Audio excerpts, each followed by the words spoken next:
Nahida खादिल, NRP 24 से। क्या आप लोग जानते हैं कि इस बार हिंदुस्तान में कोविड-19 का नया वेरिएंट ओमाइक्रॉन दाखिल हो चुका है? जी हां नाज़रीन, कोविड-19 का नया वेरिएंट ओमाइक्रॉन ये एक ऐसी बीमारी है जिसे आप कोरोना का दूसरा रूप कह सकते हैं, जो इस वक्त हिंदुस्तान में दाखिल हो चुका है। और हो सकता है कि हिंदुस्तान की हुकूमत इस बार हिंदुस्तान में फिर से लॉकडाउन कर सकती है, ट्रैवलिंग बैन हो सकती है, एक्सपोर्टिंग बैन हो सकती है और भी कई चीज़ों को बैन किया जा सकता है। लेकिन इन तमाम चीज़ों की जिम्मेदार हुकूमत है, क्योंकि हुकूमत की लापरवाही की वजह से ही आज हिंदुस्तान की आवाम को इन मुश्किलों का सामना करना पड़ रहा है। और इस बात को लेकर ऑल इंडिया मजलिस इत्तेहाद मुस्लिमीन के सदर हैदराबाद एमपी जनाब बैरिस्टर सदुद्दीन अवैसी ने पार्लियामेंट में आवाज उठाई। आइए इसकी रिपोर्ट हम आपको दिखाते हैं। मुझसे जानना चाहूंगा कि ये तो हुकूमत की बड़ी एक्सपर्टीज उनमें है कि लॉकडाउन कर देंगे, फौरन एक्सपोर्ट बैन कर देंगे, ट्रैवल बैन कर देंगे, सब बैन करेंगे। मगर मैं मंत्री जी से पूछना चाह रहा हूं कि ये जो नया वेरिएंट है ओमाइक्रॉन, इसके लिए जीनोम सीक्वेंसिंग के लिए आपने क्या किया अभी तक? अगस्त 2021 तक सर सिर्फ 0.2 सैंपल सीक्वेंस हुए हैं और आज कर्नाटका से 2 लोगों को ये न्यू वेरिएंट हुआ है। तो जीनोम सीक्वेंसिंग के लिए आपके पास क्या स्ट्रेटेजी है? आप सिर्फ 0.2 अब तक किए हैं सर, और यही अनप्रिपेयर्डनेस, यही गफलत, जिसको उर्दू में कहते हैं ख्वाब गफलत, की वजह से सेकेंड वेव आई, जो जिम्मेदारी पूरी आप पर आयद होती है। अगर आप गाफिल नहीं होते, अगर आप जागते रहते तो सेकेंड वेव नहीं आती। दूसरी बात सर कि 28 मई को उस वक्त के इंफॉर्मेशन ब्रॉडकास्टिंग मिनिस्टर आज हमारे हाउस में नहीं, उन्होंने ये कहा था सरकार की तरफ से कि पूरे भारत में अडल्ट को दिसंबर 2021 तक डबल वैक्सीनेशन लग जाएगा। आज कोविन पोर्टल पर आप देख लीजिए 33% लोगों को फुली वैक्सीनेटेड है, और जो हेल्थ इकोनॉमिस्ट रिजो जॉन का कहना है कि 43% और 45 प्लस यानी 45 साल से कम उम्र की आबादी के लोगों का भी वैक्सीनेशन होना बाकी है। अब आपका टारगेट क्या है? आपने तो मार्च 31, 2021 को कह दिया था कि जो 45 साल की उम्र के हैं उनको 2 हफ्ते में लगा देंगे। कितनों को लगा?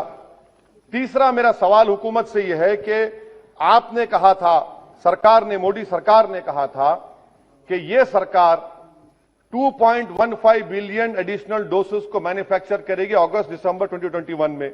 बाद में कहा गया नहीं, वो एस्पिरेशनल है, उसको रिड्यूस कर दिया गया 1.35 बिलियन पर।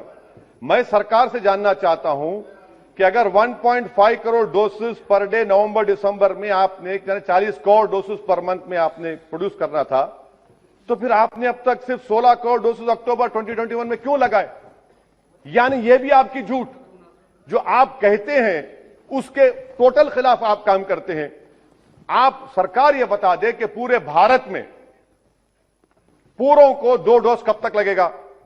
क्या यह सच नहीं है कि 2022 के जून तक आप डोज लगाएंगे? 5वां सवाल यह है कि हमने बच्चों को बचाने के लिए क्या तैयारी की आपने? उनको कोई वैक्सीन नहीं है, आपने नहीं किया। बताइए क्या पॉलिसी? आपके पास खामोशी है, सन्नाटा है। सर, हमने अपने हेल्थ वर्कर्स को, डॉक्टर्स को जो सेकेंड डोज दिया 7 महीने हो गए, आप उनके लिए बूस्टर शॉट देंगे नहीं देंगे? पीडियाट्रिक्स का वार्ड आपने कैसे स्ट्रेंथन किया बताइए? आज कर्नाटका के जो 2 लोगों को ये नया वेरिएंट हुआ है, क्या सरकार बताएगी कि उनको 2 डोज लग चुके थे? 2 डोज लगे थे उनको, आप छुपा रहे हैं बात को। तो बूस्टर शॉट्स कब देंगे पूरे देश में आप? अभी तक जून में पूरी आबादी को 2 वैक्सीन लगेंगे, तो बूस्टर शॉट आप देंगे नहीं देंगे? हमारे हेल्थ वर्कर्स को सवाल जवाब दे। सर, दूसरा, इनकी गलती बता रहा हूं सरकार की, 25% रिजर्वेशन प्राइवेट सेक्टर के लिए। प्राइवेट सेक्टर ने कितने अब तक लगाए? प्राइवेट सेक्टर ने 25% में खाली 9% किया है। और मैं यहां पर तो सुप्रीम कोर्ट का शुक्रिया अदा करूंगा, बड़ी तकलीफ के साथ कह रहा हूं कि मैं सेपरेशन ऑफ पावर्स को मानता हूं, यह हाउस सॉवरिन है, मगर अगर सुप्रीम कोर्ट नहीं पूछता तो आप तो 50% दे देते थे। सुप्रीम कोर्ट की वजह से आपको कम करना पड़ा, मगर उसमें भी प्राइवेट सेक्टर में यह हुआ। अच्छा सर, एक स्टडी हुई अतुल ठाकुर, रीमा नागराजन की, जिसने कहा गया कि भारत की जनता, अंग्रेजी में पढ़ने चाह रहा हूं, कि about 1/5 of the cost of vaccination और about 5,000 crore has been borne by people out of their own pockets or by the employees. What is this claim about free vaccines? This is the study of Atul Thakur and Nima Nagarajan.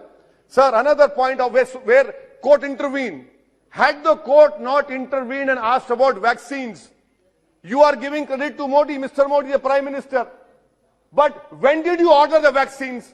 Did you order the vaccines in 2020, July, August? You ordered vaccines in January 2021. You are the main cause of more than 40 lakh people dying in India. That is the real reason. You can give claims and all the praises to the Prime Minister, but this is the fact, sir. When did you order vaccines to Covishield and Covaxin? No, your turn will come, please. You can respond to it. You can respond. You can. आप clear. अच्छा, another sir, और एक बात, आयुष्मान भारत, बहुत बाजा बजा आयुष्मान भारत का. RTI का एप्लीकेशन है कि आयुष्मान भारत में पूरे झारखंड में सिर्फ 1,419 लोगों ने इस्तेमाल किया. मध्य प्रदेश में 8.15% ट्रीटमेंट हुआ. फाइंडिंग्स आई कि जो आयुष्मान भारत में एनरोल होता है, डायग्नोस्टिक्स के लिए पैसे, मेडिसिन के लिए पैसे, प्री हॉस्पिटल के पैसे, ये ईपीडब्ल्यूडी की स्टडी है झारखंड के लिए. उत्तर प्रदेश 21 करोड़ का प्रदेश, कितने लोगों को आयुष्मान भारत पीएमजेवाई मिला सर? 875, 875 पीपल. मुबारक हो आपको. बिहार में सिर्फ 19 पीपल आरटीआई एप्लीकेशन, ओहो नहीं है, हाँ है, ये सच्चाई है. अच्छा सर, सेंट्रल गवर्नमेंट ने पीएमजेवाई को 6,400 करोड़ 2021-22 में दिया. रिवाइज एस्टिमेट्स में रिड्यूस कर दिया 3,200 करोड़. ये आपकी तैयारी है. आपने रिड्यूस कर दिया उसको और आप पूरा बाजा बजा रहे हैं, तारीफ कर रहे हैं. क्या क्या करेंगे नहीं मालूम. अच्छा सर, सिरिंज मैन्युफैक्चरिंग कहीं की गलती देखिए. सिरिंज मैन्युफैक्चर से उन्होंने आपसे पूछा कि क्या हम कन्वेंशन सिरिंज बनाए या एंटी ऑटो डिस्पोजेबल. आपके पास जनवरी 2021 को आए थे मैन्युफैक्चर, आप जुलाई में ऑर्डर देते और अक्टूबर में आपको बैन लगाना पड़ा. यह आपकी गलती नहीं है, यह सरकार सो नहीं रही थी. अच्छा सर, एपीआई का कितना डाटा आप दे सकते हैं देश को बताइए. 24-29,000 करोड़ का एपीआई चीन से आता है. आपने क्या तैयारी की बता दीजिए एपीआई के बारे में. आपके पास कोई डेटा नहीं है.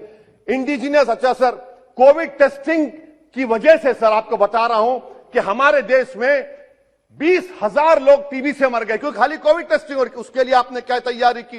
कैंसर के पेशेंट्स, ये सब चीजों के ऊपर आपके पास कोई जवाब. Surgical equipment sir, surgical equipment, government क्या पॉलिसी है सर्जिकल इक्विपमेंट की आपके? Sir, give me 2 minute, I am concluding. Surgical equipment sir, government क्या करने वाली है सर्जिकल इक्विपमेंट के लिए? इंडस्ट्री को आज भी lack of availability of free sale certificate नहीं मिलता. इंडिजिनियस मैन्युफैक्चररों को आप क्या कर रहे हैं सर? ये और फिर से कोर्ट का शुक्रिया अदा करूंगा. हमारे इम्तियाज जलील एमपी ने पीआईएल फाइल की औरंगाबाद में, और पीआईएल फाइल क्या कि महाराष्ट्र में डॉक्टर्स, नर्सेस क्लास 3 और 4 की वैकेंसी खुद पर्सनली अपियर हुए, तो कोर्ट ने उसको कन्वर्ट कर दिया पूरे महाराष्ट्र के लिए. सर, पूरा का पूरा तो कोर्ट ने काम किया, सरकार ने क्या किया? अगर आप हरकत में रहते तो यकीन जानिए भारत में 40 लाख लोगों की मौत नहीं होती. आपकी नेशनल एग्जीक्यूटिव कमेटी ने मुबारकबाद दे दी नरेंद्र मोदी को कि हम ऑस्ट्रेलिया को टेस्ट मैच में हरा दिए, कोविड को हरा दिए. तो इसीलिए सर मैं कंक्लूड कर रहा हूं. मेरा मानना यह है कि यह सरकार की जिम्मेदारी है. सर, आखिरी बात, उत्तर प्रदेश में नजारे तो बहुत देखे दुनिया में कि पानी पर लाशें तीर रही हैं, नदी के किनारे कुत्ते लाशों खा रहे हैं और आप मुबारकबाद दे रहे हैं. सर, ये सरकार की नाकामी है. भारत में सेकेंड वेव नहीं आती थी. अगर नरेंद्र मोदी की सरकार होशियार रहती, आंख खोलती, बच्चों को बूस्टर शॉट दीजिए, डॉक्टर्स को दीजिए, पूरे देश को दीजिए. शुक्रिया सर. इसी तरह हम आपके सामने सच्चाई दिखाते रहेंगे. इंतजार करिए हमारे अगले न्यूज का. हमारे इस न्यूज के पेज को लाइक करिए, यूट्यूब पे सब्सक्राइब करिए. जय हिंद.